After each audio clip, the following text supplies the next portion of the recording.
We're in the digital age, so the printing presses are on the verge of becoming figurative rather than literal.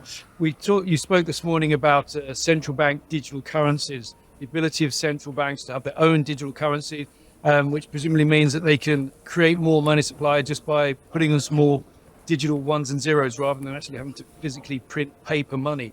And you describe this as the war on gold is now a war on cash. What do you mean by that? When you again look at monetary history, you find out, and Anthony Sutton, the book I reviewed this morning, The War on Gold, shows that very clearly.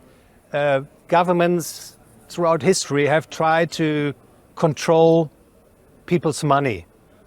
And in August 1971, the United States of America actually ended the gold redeemability of the US dollar, thereby establishing a fiat money system worldwide. And now governments can print actually any amount of money at any time. And they try now to get rid of cash, because cash allows people a certain degree of anonymity as far as transactions are concerned. And people can do transactions with, and the government cannot tax them. And so there are strong motivations on the part of governments to take away cash. And the final step will be the issuance of central bank digital currencies.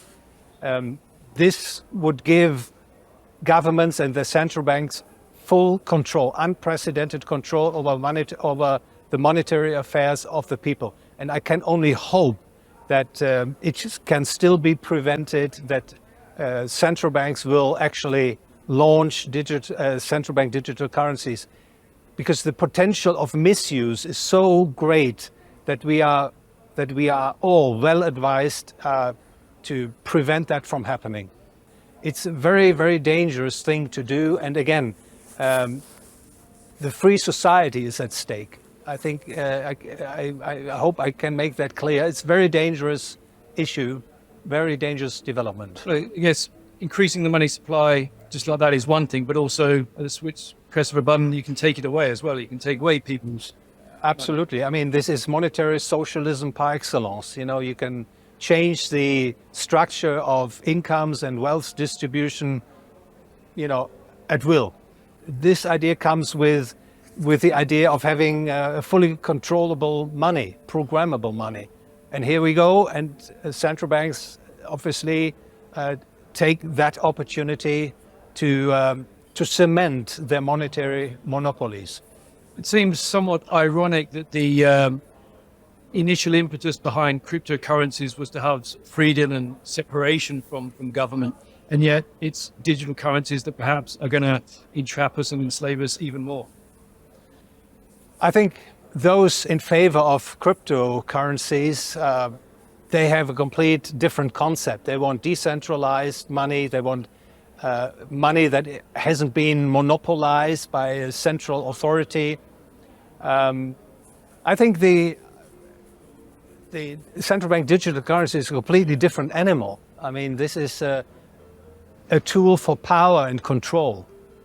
And of course, it's not comparable with the idea of having a cryptocurrencies in the free marketplace where you have the free supply and free demand for this new type of money.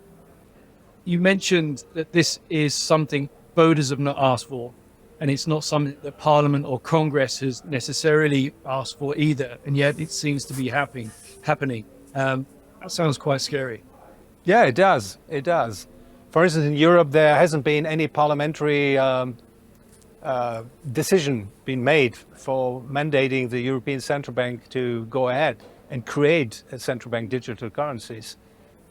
Beyond an inflation hedge or an insurance policy, one of the tenets of Sutton's view seems to be that owning gold, physical gold, is almost a political duty to resist totalitarianism.